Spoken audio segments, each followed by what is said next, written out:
Welcome to the Distinguished Podcast, produced by Boston University School of Hospitality Administration. I am Arun Upneja, Dean of the school, and today I am pleased to welcome our guest, Keith Craig, Senior Director of Development at the NB Development Group. As part of the senior management team, Keith is responsible for all aspects of development, including strategy, financial analysis, programming and design, and project execution. Keith, you've been a guest speaker in our real estate courses, providing mentorship and field expertise to our students. Welcome back to Shaw, and thank you for joining us for the Distinguished Podcast. Thank you, Dean. Appreciate it. So first, let's start with the basics. How did you get into real estate? Yeah, thank you. So I'm from Canada. Grew up in a fairly rural area of central Alberta. Went to university in Alberta, and hadn't really started traveling much until my early 20s. And so as I started to travel, started to see bigger cities in the U.S. and across the world, I recognized that I had an interest in what I would later understand as urban planning, right? So starting to think about how you affect change and manage growth, through the built environment. So I picked a grad school in Nova Scotia, attended grad school studying urban and rural planning. I made my way, one summer in the early 2000s down to Boston. I hadn't really spent much time in a big U.S. city, so it was kind of a really new, great experience working in planning. And through my work over the next several years, I worked on projects where I had a piece of, a development project, right? So thinking about the initial planning, the entitlements, the permitting. But what I realized was there was this whole range of other things going on here, obviously construction and financing, property operations, leasing, all of these things that as you build a building and then you open it, that you have to accomplish in order for that to be successful. And what I found was that my interests were more aligned with, kind of seeing how all these things happen. So I started to get more involved in the real estate side, development side of it. And then about 12 years ago, I ended up at NB Development Group. And, we at the time didn't know that it would turn into what it's turned into, kind of a multi-phase, multi-project, multi-year development plan. And, what I've realized that I really like is, working on a project like this is that there's this vision, there's kind of a larger mission, and all of that, I think, ties back to my interest in kind of the urban planning side of it, how things work, how you manage all of these pieces of the puzzle as cities grow and change. It's very interesting that you grew up in Alberta and then learned urban planning in Nova Scotia. Both of those are not known for their urban centers. Sure, that's true. Yeah, very, very, very kind of smaller in terms of density, but obviously very large kind of suburban cities. Yeah, so just a different thing, and that's probably why I don't live there anymore, right? Right. I'm attracted to these kind of big, messy cities that are just fascinating.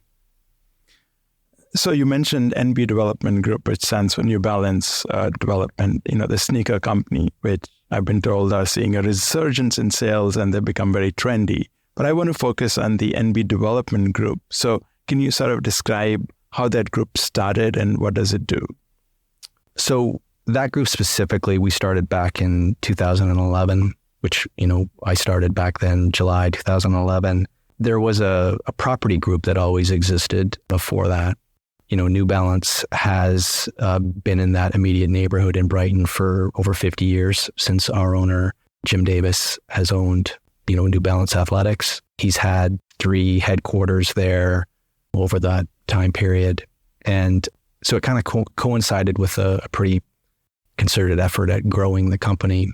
And so what the immediate need was to grow into a new building. They were at a building on site there, which was your kind of typical commercial office building. He wanted kind of that campus feel. He wanted, to really attract the best and the brightest to come work for him. He realized that he needed to grow, and he happened to be in an area that was very underutilized, kind of a swath of land that was industrial, light industrial, starting to, have some change. Kind of development started to really increase during that time coming out of the 2008 recession. And so he saw an opportunity there to kind of capture that. There was an ongoing proposal for a big box retail store. And he, looking out his window one day said, I don't want that as my neighbor. And so he put a little small team of us together and we started to buy some of the land and figure out how to take the first step into kind of this master plan, which, we started to evolve in the early 2010s. So until that time, New Balance was not buying all the surrounding areas. It's only post-2010, and I'm assuming that was a good time when the property prices were still down to sort of start expanding and buying up the, land around the area. Very correct, yeah. So over the course of a few years, he was able to capture about 15 acres. And again, these are all older industrial, kind of not nice neighborhood uses, not good neighbors. The street there, Guest Street, was, just a 2-lane road, no sidewalks. And it was where the local car dealership would kind of test their cars on. So it was really kind of a forgotten area that, needed some planning and needed some change. So far you've been, NB development is, that's where you're focused in on Allston and Brighton neighborhoods. So can you sort of describe over the last 15, 20 years, what has the change been in that neighborhood, and what is the vision for future growth? Allston-Brighton's its history has typically been, because of its location, because of its neighbors, transient. A lot of students. You've got probably at that time the lowest owner-occupied housing in the city, probably somewhere in the 20% range. So a lot of rental housing for students and grad students and teachers. And I think because of that, you've got a lot of older housing stock, little incentive to build new. So, not a lot of change in terms of the housing availability. And then, you've got these 3 powerful educational institutions, Harvard, BC, and BU kind of triangulated, in the neighborhood at each of the corners. So that's kind of been its history, albeit, a very engaged citizenry, very active in as much as it can be in kind of the local politics, the local economy. And I think, fast forward to now, 2023, and looking forward, you have seen, partly because of what we've done, but partly because of the strong economy and other changes in the city, you've seen a lot of development. You've seen thousands of new units created in the neighborhood, either built, under construction, or proposed. Those are both, ownership and rental. You've seen a diversity of new lab space, new office space, new retail and restaurants, not only in the areas that are growing, but also along some of the main street areas. So that translates into new jobs. It translates into, general convenience for people, having things closer to where they live, so they're not commuting like all of us do in some way. So, I'm very positive about the future in the neighborhood. Change is good. And certainly there is a lot of change. And I think, with those strong institutions, there's always that, inherent town-gown conflict. There are a lot of impacts with having institutions in your neighborhood. And I think residents have gotten much better and are much more skilled at working with institutions to make sure that they do get the benefits that come along with being neighbors to these powerful schools. Right. I want to get into the town and gown relationship. But before that, I wanted to just sort of point out that NB Development Group, the way you have developed that is more of a mixed use real estate development. And so how do you define mixed use and what are the benefits of it? Yeah, so I think, all new large scale development in the city ends up being mixed use, right? We're certainly a good example of it. Other developments like North Point in Cambridge and Assembly Row in Somerville, though much bigger, obviously are very mixed use. At Boston Landing, we have lab, office, residential, a mix of retail and restaurants, got a feature hotel coming. I think what separates us a little bit is that because of New Balance, we've got that sports and fitness piece, with the Boston Bruins, the Boston Celtics, a track and multi-sport facility. And then, we've also brought live music there with Roadrunner, a 3,500 person venue, which again is another piece, right, to really create a destination, which I think a lot of these larger developments are trying to do, right? And that mixed use nature is kind of what allows obviously all that to happen. But I think what makes a success to some of these new developments are that you kind of have to kind of define a place and make it really legible, right? So, and you do that not with the buildings you're building, but you do that with the streetscape. You do that with, a strong pedestrian experience, nice streets, bike lanes, wide sidewalks, street furniture, street trees, open space opportunities, all of these things that help define how you and I experience the place. I think that's really what makes an area successful. You think about all the places that you want to enjoy. We might think of places in the Back Bay. We might think of places in New York City like Greenwich Village, or places in Washington, D.C. And in some of those places that you experience where you're walking, it's because of all of these elements that they're really interesting places to be, and they have very pedestrian-friendly environments. Right. It's very interesting. You described the music venue, the hotel, the ice arena, and all these different things that you're blending, the music and fitness and labs and sports, which is the complete opposite of an office park where you just have rows and rows and, deep office buildings. And I think the pandemic sort of has outlined the shortcomings of that approach, and now no one is going to the offices anymore. And so this mixed-use development, which you started way before the pandemic, seems to be what is going to be the norm of the future. I think 2023 will be that change where you'll start to see that it's 3 or 4 days a week that people will be in the office, not because they have to, I think because they might want to be. Coming out of COVID, I think obviously we've all learned a lot of things.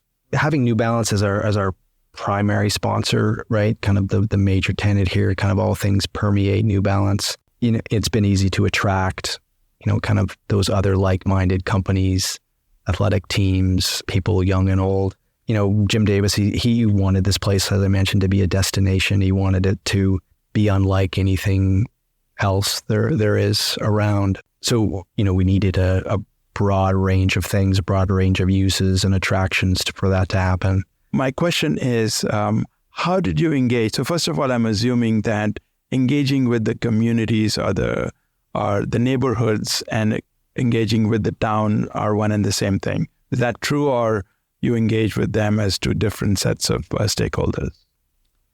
Yeah, I think you do it together. I think, the city and the Boston Planning and Development Agency, all the city departments, I think, kind of that has a process, and those are conversations that you need to have. I think it's aligned with, at times, and depending on where you are in your process, with your relationships with, your neighbors, your abutters, kind of the community groups that are strong in Allston-Brighton, and then your elected officials on the local and the state levels. And all of those conversations are really important ones. The history of that immediate area was a strong one. It was a job generator.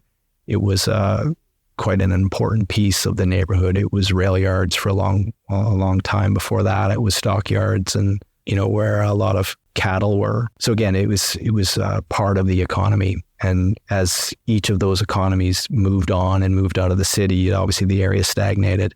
So there were no neighbors. Residents in the area, especially around the area, wanted change.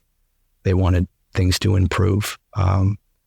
And I think they liked New Balance's commitment to the neighborhood, right? That it wasn't a company that was looking to move away, wanted to stay, and it wanted to become stronger and it wanted to grow.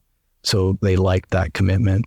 I think as a developer, as someone that's causing change, we talked about the neighbors, community groups, elected officials. You got to start those conversations early. You have to meet and talk often. So I think, that's really kind of lesson one in that. I think, and as you're having those things, obviously they're not always easy conversations. There's a lot of challenging conversations because you're trying to understand what the issues are in the neighborhood, and hopefully you can, directly make change to those issues. So I think, lesson two in that is that you need to do what you say you're going to do. So it's not just that you're hearing them, it's that you're going to help them resolve some of those issues. And then lesson three, kind of a subset of that, is that you're hearing these problems, whether it's traffic or the environment or any myriad of housing issues, that you're going to solve those problems. You might not solve all of them, but you might solve some of them.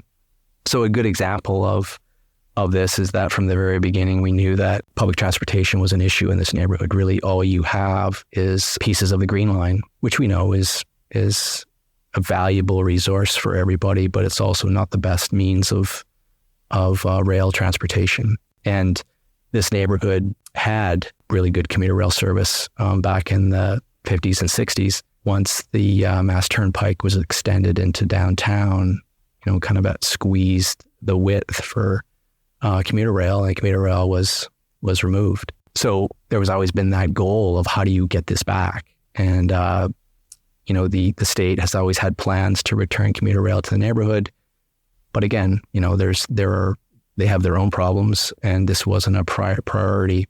So we knew that we needed to help with that. We took on the responsibility for designing it and for building it and for funding 75% of it. So, we work closely with all of our state partners, MBTA, Mass DOT, Keolis, all the elected officials.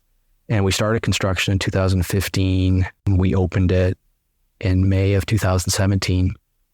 So you think about that for a second, right? 2012, 2017, 5 years to us, which just seemed like an eternity, and not knowing until that last year if we were going to be successful at it. But when you think about big public infrastructure projects, kind of those groundbreaking things where you're involved multiple stakeholders, 5 years really isn't that long, right? It's not a long time when you kind of are bringing a service like that to an area, to a neighborhood. And what we learned was not only, obviously our selfish goal was to provide another transportation choice for people to come to Boston Landing for work, to live, whatever. But what we realized in the first year of operations of that station is that it wasn't us that was getting the benefit. It was the neighborhood, that there was this really latent need for another transportation choice. So kind of a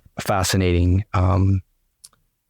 piece of information is that we knew that the state had a year 2030 goal of 1,200 riders a day using a future station, right? So our station. We achieved that 1,200 riders within the first year. So in 2018, we already were, up above 1,200 riders a day, 12 years ahead of that goal. I mean, that's interesting. Yeah. A huge success, right? And then for us, benefit to us was as that station started to come out of the ground, as people could see that this was real and that one day it was going to open, we had a building, 80 Guest Street, which is the building attached to Warrior. It was, we built that on spec, which means we didn't have a tenant before we started construction. Finished the building, still had no tenant. And once people saw that the train station was real, we were completely, fully leased, 100% leased within 1 year. So again, it kind of proves if you build it, they will come, and that people's desire to get out of their cars and have choice for how they commute and live and travel is real. Well, it is certainly true. If you build it, they come, but as long as it's in the right place and the right product. And you seem to have hit the nail on the head with that if you were 10 years ahead of your ridership goals. I want to pivot a little bit to climate change, since you've been so forward thinking in terms of, way ahead of times, in terms of creating that. Sustainability has obviously become a very big goal in our communities and our society. clearly anybody building new buildings in the city today, wants to be sustainable. It's good for everybody. It's good for the tenants. It's good for their electrical costs. It's good, right? So, the three things at Boston Landing that I think have, kind of are our highlights. One I think is brownfield sites. So talked about most of Boston Landing was light industrial uses, dirtier uses. So what you're left with is soil that needs to be remediated and taken care of. And so we've had to do a lot of that. We talked a lot about a few minutes ago just about the train station. I think, you might not think of that as sustainability, but obviously it is, right? It's getting people out of their single occupancy vehicles, providing choice for people. So that's a huge sustainable effort. And then lastly, I think one of the things we're kind of really most proud of is, the track and field building that we just built has what I believe to be the largest rooftop solar installation in the city. It's about 1.75 acres of solar panels, about 2,400 panels on the roof, massive 4-acre site with an enormous south-facing roof. So we are producing about 1.2 million kilowatt hours a year, which we hope will, fully offset the electrical usage of that building. So kind of good for us, I guess. But, kind of a nice story there. Right. And I agree. The train station is important because, when you get people out of these single occupancy vehicles, it's always a plus. So I want to turn to you personally, and I want to ask you, what is the most exciting and invigorating part of your work, and what are you most proud of? Yeah, I think kind of tie this back to the first part that we talked about, which, how I got into real estate development. I think seeing a project through, right, kind of from concept to completion and seeing a building opening, that process is a messy process. Every day is different. There's issues every day that make for challenging and rewarding work. I think probably in all of our work, there's very little opportunity, or we all may not take the opportunity to celebrate kind of our achievements, how little or big they may be. But it's some of the work that I've done here, that we've done here, NB Development, is you have these moments in time where you have a groundbreaking, or you have an opening, or you have a topping off ceremony for the steel workers.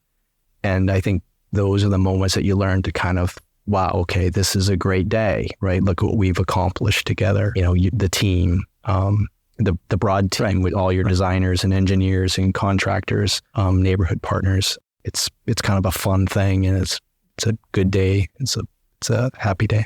Jim Davis is kind of our sponsor of all of this, helping him achieve his legacy and his goals. I think is pretty rewarding. That he can look back and say, look what we've done together. So to have been a part of that is obviously very rewarding. Fantastic. So Keith, for a little fun, we want to wrap up this edition with a speed round of questions to learn more about you. Great. What's your ideal vacation spot? So that's a good one, actually. My wife and I and son, we do like to see things. We love kind of driving, walking, hiking, all of those things. But the joke my wife always tells me is that I only will go on cold vacations. So, Iceland, Scotland, Ireland, Canada, all of, Europe, wherever. And she's a product of most of her adult life of coming from the South. And she likes things hot, and I'm the exact opposite. What was your first job, and what was one thing you learned from your experience? So I've had a lot of jobs. I've been working in some capacity probably since I was a younger teenager. So that's kind of a hard question. But I think I've also had an eclectic mix of employment. So So, three things I might say is I spent a few years in the Canadian military, which was a fascinating time in my early 20s. I traveled and spent some time working in England, where I worked to set up big top tents for big events, a laborer setting up tents. And then I also worked in kind of northern Alberta in Canada, working on the oil rigs as a rig worker. So kind of a very diverse, not particularly useful when you're talking urban planning and real estate development. But I think kind of what you learn from those experiences is that you need to be able to communicate well, and you need to be able to work as a team. Because in all of those examples, if you don't, someone's going to get hurt. And so I think that's probably the most important thing I've learned. What's your favorite TV show? Funny, from my wife, she'll tell me that if I see any of the Jason Bourne series or the Band of Brothers series on TV, I can't not but watch it. So it's action. Yeah. Yeah, I love Jason Bourne and all the series and everything around them. Lastly, what type of music do you like? Yeah, a few months ago, I saw a band called The National, which is kind of a rock alternative band from Ohio via Brooklyn. So I think it's kind of singer-songwriter rock. Maybe I could say also most anything Canadian except for perhaps Rush. When you go to that venue, do you look up and you can see your features of the whole building? Does that ever come in your way that, I put that beam there, I put that feature in there for this purpose, or are you able to enjoy the music? Yeah, kind of the one thing that I do think about, I think anybody from our team that's in there, is that because the building is such a jigsaw puzzle and there's so many volumes within the building and a diversity of uses and events, is that we were really careful at kind of the sound impact of each of those users. So making sure that we planned and designed in kind of all of the sound attenuation to prevent another user from experiencing, an event that they're not actually at. Keith, it has been an absolute pleasure to have you on the Distinguished podcast. Thank you. Thanks, Arun. And thank you everyone for joining us today. Special thanks to the team who produces this podcast, Mara Littman, Andy Hallock, and the entire team at Boston University School of Hospitality Administration. To keep up with Distinguished podcasts, be sure to subscribe wherever you listen to your favorite podcast. You can also learn more about our undergraduate and graduate programs at Boston University School of Hospitality Administration by visiting bu.edu/hospitality.